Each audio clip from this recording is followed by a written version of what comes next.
ముందుగా ఈరోజు పత్రికల్లో వచ్చిన ప్రధానమైన వార్తలు చూద్దాం మనం. నమస్తే తెలంగాణ చూద్దాం. ఫస్ట్ కుట్రదారులు ఖబర్దార్ అంటూ ప్రధానమైన వార్త మనకు కనిపిస్తూ ఉంది.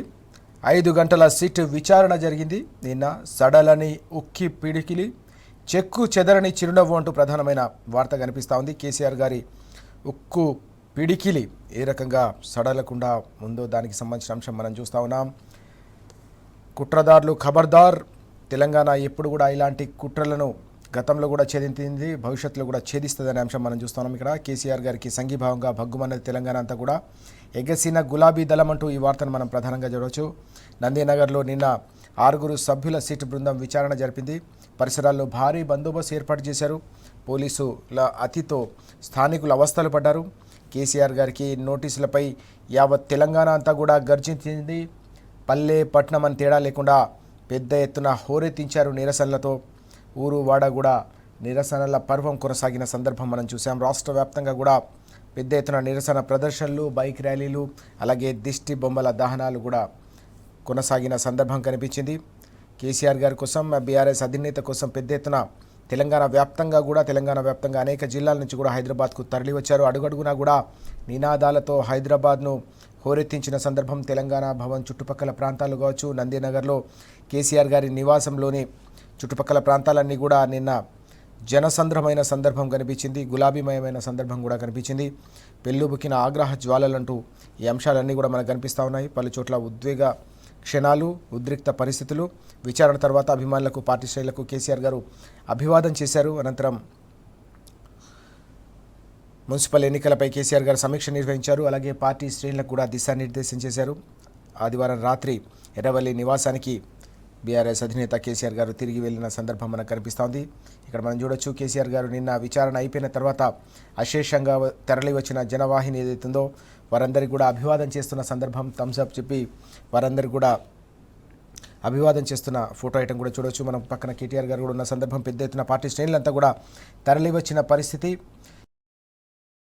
ఉదయం నుంచి రాత్రి వరకు కూడా ప్రభుత్వ ప్రతీకార చర్యలపై తీవ్ర స్థాయిలో ఆగ్రహం వ్యక్తం చేసిన సందర్భం అడుగడుగునా కనిపించింది. ముఖ్యమంత్రి రాజకీయ కక్ష సాధింపులో భాగంగానే ఇదంతా కూడా చేస్తున్నారని చెప్పేసి బీఆర్ఎస్ నేతలంతా కూడా భగ్గుమన్న సందర్భం. తెలంగాణ యావత్ సమాజం అంతా కూడా నిన్న తీవ్ర ఆగ్రహం వ్యక్తం చేసిన పరిస్థితి.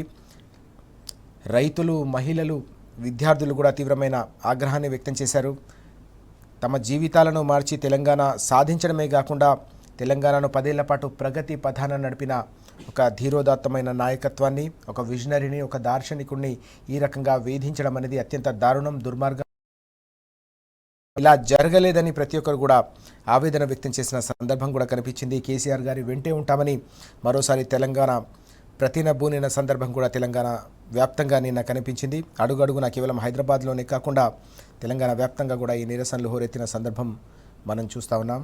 ఇదే అంశానికి సంబంధించి నిన్న కేటీఆర్ గారు ఈ సిట్ విచారణ పూర్తయిన సందర్భంగా మీడియాతో మాట్లాడారు. మూతోడ్ జవాబ్ దేంగే అని చెప్పి స్పష్టం చేశారు. మూతోడ్ జవాబ్ దియా, సమాధానం కూడా చెప్పేసామని కూడా చెప్పారు. సిట్కు కేసీఆర్ గారు సంపూర్ణంగా సహకరించారనే విషయాన్ని కూడా చెప్పారు. అధికారులు అడిగిన ప్రతి ప్రశ్న కూడా స్పష్టంగా కుండ బద్దలు కొట్టినట్టు సమాధానం ఇచ్చారు. పైశాచిక ఆనందానికి కాంగ్రెస్ సర్కారు పెద్దలు ఇదంతా కూడా చేస్తూ ఉన్నారు. ఈ రోజుతోనైనా కనీసం వారు ఫుల్ స్టాప్ పెడతారని చెప్పి తాను ఆశిస్తున్నట్టుగా ఈ సందర్భంగా కేటీఆర్ గారు చెప్పిన అంశం కూడా మనకు కనిపిస్తుంది. పుకార్లు, లీకులను, వీడియోలు ఏవైనా వస్తే వాటిని నమ్మవద్దని కూడా ఈ సందర్భంగా ప్రజలకు పిలుపునిచ్చారు. అలాగే మీడియా కూడా విశ్వసించొద్దని చెప్పి కోరిన సందర్భం కూడా మనం చూస్తూ ఉన్నాం. అలాగే సిట్ను నడిపేదెవరు, టీపీసీసీ చీఫా లేక బీజేపీనా అని కూడా సూటిగా ప్రశ్నించిన అంశం కూడా కనిపిస్తోంది. కాంగ్రెస్కు సంబంధించి మొత్తం ఈ వ్యవహారం అంతా కూడా ఇదంతా కాంగ్రెస్ నిర్వహిస్తున్న డైవర్షన్ ఏదైతుందో ఇది సబ్వర్జన్, పర్వర్జన్కు సంబంధించిన పాలిటిక్స్ తప్ప దీనిలో తెలంగాణ ప్రజలు కొరిగిందేమీ లేదు. ముందు నుంచి కూడా కేవలం అటెన్షన్ డైవర్షన్తోనే కాలం వెల్లదీస్తున్నారు తప్ప అబద్ధాలతో అధికారంలోకి వచ్చిన కాంగ్రెస్ పార్టీ పరిపాలనపై కావచ్చు, ప్రజలకు ఇచ్చిన హామీలపై ఎక్కడ కూడా దృష్టి సారించిన పరిస్థితి లేదు. కాబట్టి తెలంగాణలో ప్రతి రంగం కూడా ఈరోజు విధ్వంసం అవుతోంది. ప్రతి వర్గం అంతా కూడా సంక్షోభంలో కూరుకుపోతుందని తీవ్ర స్థాయిలో నిన్న కేటీఆర్ గారు మండిపడిన పరిస్థితి మనం చూస్తున్నాం. ఎక్కడికక్కడ బైక్ ర్యాలీలతో, నల్ల జెండాలు, నల్ల దుస్తులు ధరించి వారంతా కూడా బీఆర్ఎస్ శ్రేణులతో పాటు అనేక మంది ప్రజా సంఘాలకు సంబంధించిన వారు కూడా ఇందులో పార్టిసిపేట్ చేసిన సందర్భం. నిన్న రాత్రి కేసీఆర్ గారి నివాసం వద్ద ఏ రకంగా బీఆర్ఎస్ శ్రేణులతో పాటు అక్కడ అశేషంగా తరలివచ్చిన అభిమానులు ఎలా ఉన్నారో మనంతా చూస్తున్నాం. వారందరూ కూడా కేసీఆర్ అని తెలిసి పెద్ద ఎత్తున తెలంగాణ భవన్ నుంచి నడుచుకుంటూ అక్కడికి వెళ్ళిన సందర్భం. అలాగే చుట్టుపక్కల ప్రాంతాల్లో కూడా పెద్ద ఎత్తున ట్రాఫిక్ జామ్ కావడంతో వారంతా కూడా అక్కడికి కాలినడకన చేరుకున్నారు. కేసీఆర్ గారు వారందరి కోసం బయటకు వచ్చి అభివాదం చేస్తున్న ఫోటో ఐటమ్ కూడా మనకి ఇక్కడ ప్రధానంగా కనిపిస్తోంది. ఈ ఐటమ్ కూడా చూడొచ్చు మనం. ఇందులో కుట్రదారులు ఖబర్దార్ అంటూ మొత్తం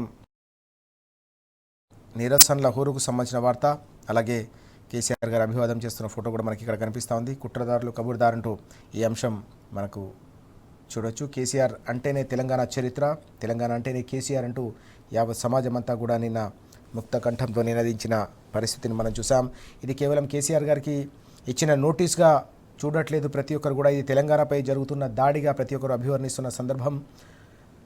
తెలంగాణ ఆత్మగౌరవ ప్రతీక, తెలంగాణ అస్తిత్వ పతాక అయిన కేసీఆర్ గారిపై ఈగ వాలినా ఊరుకునే ప్రసక్తే లేదని చెప్పి స్పష్టం చేసిన అంశం కూడా మనకు ప్రధానంగా కనిపిస్తూ ఉంది. వాటికి సంబంధించిన వివరాలన్నీ కూడా మనం ఇక్కడ చూస్తూ ఉన్నాం. ఇవి ఈరోజు మనకు పత్రికల్లో ప్రధానంగా కనిపిస్తున్న వార్తలు.